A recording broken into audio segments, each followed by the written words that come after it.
Civic sense అరుదుగా మన దేశంలో మాయమైపోతున్న ఒక గుణం సివిక్ సెన్స్ మెయిన్ గా ఈ సెన్స్ మనకి మిస్ అయ్యేది ఎక్కడరా అంటే 3 చోట్ల. 1 ఎక్స్పోజింగ్ చేసే అమ్మాయిల ఫాలోయింగ్ లిస్ట్ లో. 2 సినిమా రిలీజ్ అయినప్పుడు ఫస్ట్ డే రోజు చిల్లర్ బిహేవ్ చేస్తారు కదా ఫ్యాన్స్ ఇక్కడ. 3 రాజకీయంలో. కావాలంటే చెక్ చేసుకో, సినిమా రిలీజ్ రోజు పోయి థియేటర్ అంతా చూడు, మొత్తం పేపర్లు చెత్త చెదారం అరుపులు చిల్లర బిహేవియర్. ఇప్పుడు నిన్న రామ్ చరణ్ కి ట్విన్స్ పుట్టిండ్రు. పుడితే మనోడు కూతురుని ఎత్తుకొని పోయిండు. సరిపోదట మాట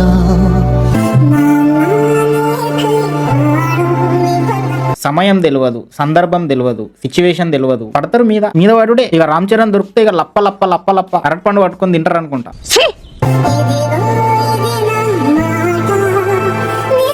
అరే చిన్న పిల్లని ఎత్తుకొని పోతుంటే చిన్న పిల్ల ఉందని తెలియకుండా గట్ట మీద పడుతుండ్రేంట మీరు? అరే మీకు దిమాకులు పనిచేయే కదరా? ఏమో ఇందులో ఏదో ముందు అంతా తాగేస్తాం, తాగబోతే అంతే, మాకేం తెలుస్తుంది. నేను మహాకుంభకు పోయినప్పుడు ఒక స్వామీజీ మంచి కారులో వచ్చి మంచిగా పాష్గా దిగిండు. ఇక 10 మంది పోయి ఆ స్వామీజీ కారులో మొక్కిండ్రు. ఇక 10 మంది మొక్కడం చూసి ఇక 100 మంది పోయి మొక్కడానికి ట్రై చేస్తున్నారు. ఇక నా ఫ్రెండ్ గారు కూడా పోతున్నాడు. రే వాళ్ళంటే గొర్రెలు, నువ్వు ఎందుకు రా అంతమందిలా అంటే నన్ను ఇట్లా చూస్తుంటాడు, నన్నే ఎరుపులాగా చూస్తున్నాడు. ఒక చీమ ఎంబడి అన్ని చీమలు పోతాయి, వీళ్ళు కూడా అంతే. ఆ చీమకైనా ఒక గోల్ ఉంటది, కానీ వీళ్ళకు ఉండదరా. ఏమొస్తుందరా రామ్ చరణ్ ని ఫోన్ లో పట్టుకొని వీడియోలు తీసి మీద పడ్డ తర్వాత దాని వల్ల వచ్చేది ఏంది మీకు? అరే మీ అమ్మ అయ్యలు ఎంత రిగ్రెట్ ఫీల్ అవుతారా? మా కొడుకు గిట్లా ఒక చిన్న పాపని ఎత్తుకొని ఒక హీరో పోతుంటే గిట్లా సెన్స్ లేకుండా మీద పడుతుండు అని తెలిస్తే లక్షల మంది లైక్లు. అరే ఇప్పుడు అదే రామ్ చరణ్ ఒక జపాన్, రష్యా, జర్మనీకి పోయిండనుకో దేకలరా. తెలుసా మీకు? అక్కడ రామ్ చరణ్ కున్నంత ఫాలోయింగ్ ఉన్న హీరో వెళ్ళినా కూడా అట్లా చేయరాలు. ఫైనల్లీ క్లీన్ కారా, అదేం పేరు?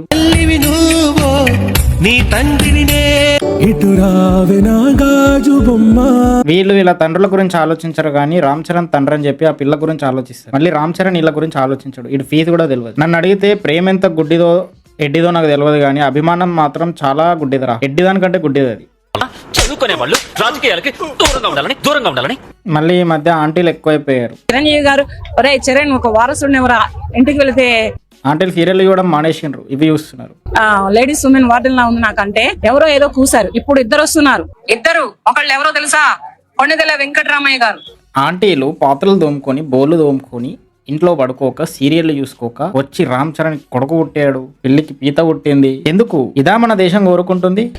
మెగా ట్విన్స్ పేర్లు వింటే మైండ్ బ్లాంకే. అరే కింద రామ్ చరణ్ ఎందుకు రా డాక్టర్ డ్రెస్ వేసుకున్నాడు? డెలివరీ చేశాడారా? రామ్ చరణ్ డెలివరీ చేశాడా? thumbnail ఎలా వేయాలో కూడా తెలియదారా? చేతో ఒకటి దేశాన్ని ఉద్ధరించరా. మళ్ళీ గన్ని లైక్లు కొడతారు. టర్కీ కోడి ఉంటదరా, వర్షం పడితే పైకి చూస్తుంది. ఎందుకంటే దాని ఐక్యూ అంతే, వీళ్ళు కూడా అంతే. టైం వేస్ట్ అవుతున్నా గానీ పనికిరాని వీడియోలు చూస్తారు, లైక్లు కొడతారు. ఎందుకు కొడుతుండో తెలియదు. ఆ కోడి ఐక్యూ కంటే వీళ్ళ ఐక్యూ తక్కువ అనిపిస్తుంది నాకు. పిచ్చండి ఇది. అదైనా చచ్చిపోయి ఆహారం అవుతుందేమో, వీళ్ళు భూమికి భారం అవుతున్నారు కదా. ఇంకొకళ్ళు ఎవరో తెలుసా? కొండదెల శివశంకర వరప్రసాద్ గారు అలియాస్ మెగాస్టార్ చిరంజీవి గారు. చచ్చిపోయిన వాళ్ళు అట్లా పుడతారు. చిరంజీవి గారు బతికే ఉన్నారు. 2 అబ్బాయిలే పుడుతున్నారు. రేపు జనవరి 2 అబ్బాయిలు పుడుతున్నారంట. పుట్టింది ఒక ఆడపిల్ల. 31st కి మేడం డెలివరీ డేట్ చెప్పారు డాక్టర్లు. ఉపాసన మేడం గారి డెలివరీ డేట్ రేపు సాయంత్రం కల్లా మెగా వారసులు ఈ లోకంలో దిగబోతున్నారు. ఇప్పుడు ఎగ్జామ్ హాల్లో క్వశ్చన్ పేపర్ ముందే తెలిసిపోతే ఎట్లుంటది? చిరంజీవి గారికి కూడా అన్ని విషయాలు తెలియవు. ఎవరు పుడుతున్నారు, ఎంతమంది పుడుతున్నారు, ఎందుకు పుడుతున్నారు, ఏ టైంకి పుడుతున్నారు. బట్ ఇక వీళ్ళకి తెలుస్తుంది. క్రియేట్ చేస్తారు సివిక్ సెన్స్. ఇండియాలో అరుదుగా మాయమైపోతున్న జంతువు వారి గుణాన్ని బట్టి మనిషి కులాన్ని నిర్ణయించేవారు ఒకప్పుడు. ఇప్పుడు ఆ కులమే గుణాన్ని పక్కన పెట్టి ఎర్రిపు కులం అన్నట్టు మనుషులని వాళ్ళని వాళ్ళు ఎర్రిపూలు చేసుకునేలా చేస్తుంది. ఏమిరా బాలరాజు, ఏమిరా ఉపయోగం దేశానికి నీ వల్ల? ఏదన్నా పని చేసుకోరా బేవకు. వారసుడు వచ్చాడంట. మరి మీరు వారసులను మర్చిపోయారేంట్రా? పశువులు కుడి తాగినట్టు తాగుతున్నారు కదా. బ్యాట్మెన్ సినిమా పార్ట్స్ గా తీస్తారు, డార్క్ నైట్ అని. దాంట్లో బ్యాట్మెన్ లెగసీ కోసం ఫైట్ చేస్తాడు. అంటే తన వారసత్వం తనకిస్తది ఒక కర్తవ్యాన్ని. సో దానికోసం ఫైట్ చేస్తాడు. ఇక్కడ వీళ్ళేమో వేరే వాళ్ళ వారసుల కోసం పనిచేస్తున్నారు, బానిసల్లాగా బతుకుతున్నారు. తెలుగు యువత కాదు, తెలుగు ఫ్యాన్స్ కాదు, బానిసలు. TFI బానిసలు. అప్పుడప్పుడు జంతువులకి నోరు లేకుండా మంచి పని చేసిండు అనిపిస్తుంది. విచక్షణ జ్ఞానం ఇవ్వకుండా మంచి పని చేసిండు అనిపిస్తుంది. ఎందుకంటే ఆ జంతువులు కూడా వచ్చి మనుషులతో కలిసిపోయి ఇక మనుషులతో పాటు బతికితే ఈ మనుషులే ఇంత క్రింజ్ చేస్తున్నారు, ఇంకా జంతువులు కూడా క్రింజ్ చేసే. నా మీరే ఉండండి, నేనేం ఆశకు. అంటే జంతువులు బెటర్ గా బతుకుతున్నాయి అంతేగా. ఆ జంతువులను చూస్తుంటే ముచ్చటేస్తుంది నాకు, బట్ ఈ మనుషులను చూస్తుంటే నాకు చిరాకేస్తుంది. పిచ్చి పీక్స్ చూడబోతుందా? The paid no. అరే మీరు డబ్బులు ఎంత తీసుకున్నారు నాకు చెప్పారా? మీకు ఎంత డబ్బులు కొట్టాడరా? ఎవడో మీకు డబ్బులు కొడితే గానీ మీరు ఈ ఫ్లెక్సీలు పట్టుకొని అంత గోల చేయర్రా. ఒకవేళ మీ సొంత డబ్బులతో మీరు ఇంత క్రింజ్ చేస్తున్నారంటే టైము, ఎనర్జీ, మనీ వేస్ట్ చేసి ఎవరికో పిల్లలు పుడితే మీరు ఇంత ఎంజాయ్ చేస్తున్నారంటే ఇదని చెప్తున్నారా? షీప్, గొర్రె, దీనికి కూడా ఐక్యం అనేది ఉండదు, బ్లైండ్ గా ఫాలో అవుతుంది అన్నట్టు. మీరు కూడా అంతే. ఇప్పుడు బర్రె మీద ఆనబడితే బర్రెకి ఆనబడుతుందని తెలియదు, బర్రెకి ఫరక్ పడదు. ఇక వీళ్ళు కూడా అంతే. వీళ్ళు ఎర్రిపూలని వీళ్ళకి తెలియదు, వీళ్ళకేం ఫరక్ పడతలేదు అనుకుంటారు వీళ్ళు. ఏం జనరా ఇది? అరే కప్పలు వర్షంలో బతుకుతాయి, బట్ మీరు బావిలో బతకాలనుకుంటున్నారు. అంటే పైన ఏముందో మీకు తెలియదు. నేను లిటరల్లీ వీళ్ళందరూ మనుషులు అక్కడ ఉండి ఇటు సైడ్ ఒక కప్పలు ఉన్నాయనుకో, నేను ఆ కప్పల దగ్గర నుంచి వెళ్ళిపోతా గానీ వీళ్ళ దగ్గరికి మాత్రం పోను నేను. గిల్లేసే మీమ్లు ఉంటాయి. మళ్ళా డాకు మహారాజ్ ఎలివేషన్ సీన్ వేసిండు. Twins after knowing their legacy. అరే వాళ్ళ లెగసీ కోసం నీ లెగసీని మర్చిపోయేటట్టు ఎందుకు బిహేవ్ చేస్తారా? అసలు మీకు లెగసీ లేదనుకుంటా. Father megastar, mother Apollo chairman, first తాత మెగాస్టార్ అట, సెకండ్ తాత, థర్డ్ తాత డిప్యూటీ సీఎం పవర్ స్టార్, మామ icon star, best friend, India's biggest super stars, brother man of the masses అట. ఈజ్ మోడల్ అయాన్ అంట. సింపుల్ రా. ఇప్పుడు poor people, middle class people ఇంతకంటే ఆనందం ఏం కావాలరా వాళ్ళకి? పూటకి తిండి ఉంది, చేయడానికి పని లేదు. అప్పుడు నువ్వు ఏం చేయాలనుకుంటావు? ఫోన్ గెలుపుతావు. ఇట్లాంటి మీమ్స్ క్రియేట్ చేస్తాడు. టైం ని స్పెండ్ చేయడం అంటే ట్రావెల్ చేయడం, డిస్కస్ చేయడం, family or girl friend, friends తో టైం స్పెండ్ చేయడం. బట్ పూర్ బ్రెయిన్లెస్ పీపుల్ ఏం చేస్తారు? రియాలిటీ గురించి ఆలోచించరు, రియల్ డోపమైన్ కన్జ్యూమ్ చేయరు. స్క్రీన్ షాట్స్, ఎడిట్స్, క్యాప్షన్స్ తో మొత్తం టైం స్పెండ్ చేసి వాళ్ళ జీవితం ని సీరియస్ తీసుకోకుండా ఫినిష్ చేసుకుంటారు. అండ్ ఇట్లాంటి వాళ్ళు ఉండాలరా. ఇట్లాంటి వాళ్ళు ఉంటేనే కదా నువ్వు గవర్నమెంట్ జాబ్ కొట్టగలుగుతావు, నువ్వు ప్రైవేట్ జాబ్ లో నువ్వు ఒక మంచి కంపెనీలో పెద్ద జాబ్ కొట్టగలుగుతావు. వీడు కూడా నీలాగా ఆలోచించాడు అనుకో, నీ కాంపిటీషన్ అవుతాడు. అది నీకు ప్రాబ్లం. సో ఇట్లాంటి బానిసలు ఉండాలి. ఇట్లాంటి వాళ్ళు ఉంటేనే మనకు బెనిఫిట్. అప్పుడప్పుడు అట్లా అనిపిస్తుంది నాకు. చావు దెబ్బ కొట్టాడ్రా. మేకలు బలవుతాయి, అవి బలి పశువులని వాటికి తెలియదు. సో వీళ్ళు అంతే. వీళ్ళు బలైనప్పుడు మనం పట్టించుకోవద్దు, ఎంజాయ్ చేయాలి. బలవుతున్నారా మీరు? Twins confused about collections out side the hospital.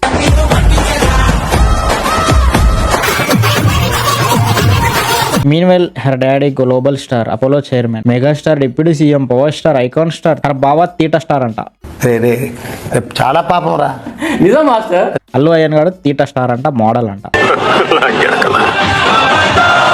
అరే మీ అభిమానానికి ఎట్లయితే హద్దు లేదో వాడి తీటకు కూడా అట్లనే హద్దు లేదరా. దెర్ ఈజ్ ఓన్లీ 2 ఆప్షన్స్ రా. ఈ మీమ్స్ చేసినోడు ఎవడో తెలిస్తే వాడొచ్చి వీళ్ళ బట్టలు విసికేసి చంపేస్తాడు. వీడు చూడు అంటే అయితే ఎలాగైనా టికెట్లు అరేంజ్ చేస్తాడే. ఏ సినిమా చూడకపోయినా పర్వాలేదు, అతన్ని మాత్రం టికెట్లు అడగొద్దు. అబ్బా నువ్వు ఉండవే చంటి.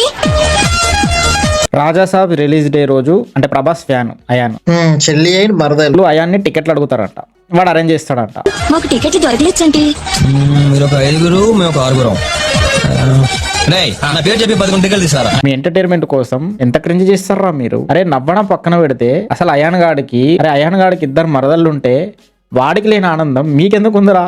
వాడు ఆనందపడుతుండో లేదో నాకు తెలియదు, కానీ మీరెందుకు అంత ఆనందపడుతున్నారా? మళ్ళీ వీడు అలా ఫీజులు తెచ్చి పెట్టిండు చిన్నపిల్లలై. మీరు ఇట్లుంటారు ఎందుకురా? నాకు అర్థం కాదు.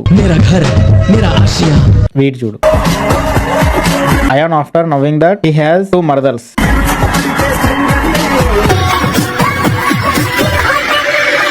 అరే యాక్షన్ చేయాలి కానీ ఓవర్ యాక్షన్ ఎందుకు ఇస్తారో అర్థం కాదు. ఫ్యాన్స్ అంతే, హీరోలు అంతే.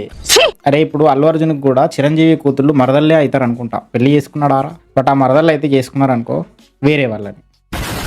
అరే ఆ పింజరేషన్ గాడి కంటే దారుణంగా తయారయ్యేలా ఉన్నారు కదరా మీరు. ఖాళీగా ఉంటే కలలు కానాలి, కానీ వీళ్ళు కథలు అడుగుతారు. దాంట్లో ఇక వీళ్ళు నంబర్ 1. మరి ఇంత నాకు ఇప్పుడు ఏమనిపిస్తుంది అంటే కేవలం ఆడవాళ్ళకే ఇంట్లో పని చేయించడం, కేవలం ఆడవాళ్ళే ఇంట్లో పనులు చేయాలి అన్న రూల్ అనేది తీసేయాలి. ఎందుకంటే మగవాళ్ళు కూడా ఇంట్లో పనులు చేయాలి అన్న రూల్ పెడితే బోళ్ళు తోమడం, బట్టలు ఉతకడం, ఫుడ్ చేయడం ఇదంతా చూసి కొంచెమైనా డిసిప్లిన్ ఉండేటోళ్ళేమో మగోళ్ళు. ఇట్లా తయారైనరేంట్రా? సినిమాకు పోతే చెత్త, రామ్ చరణ్ కి పిల్లలు పుడితే చెత్త, సినిమా హిట్ అయితే చెత్త, పొలిటికల్ పార్టీ గెలిస్తే చెత్త, చెత్త చెత్త చెత్త.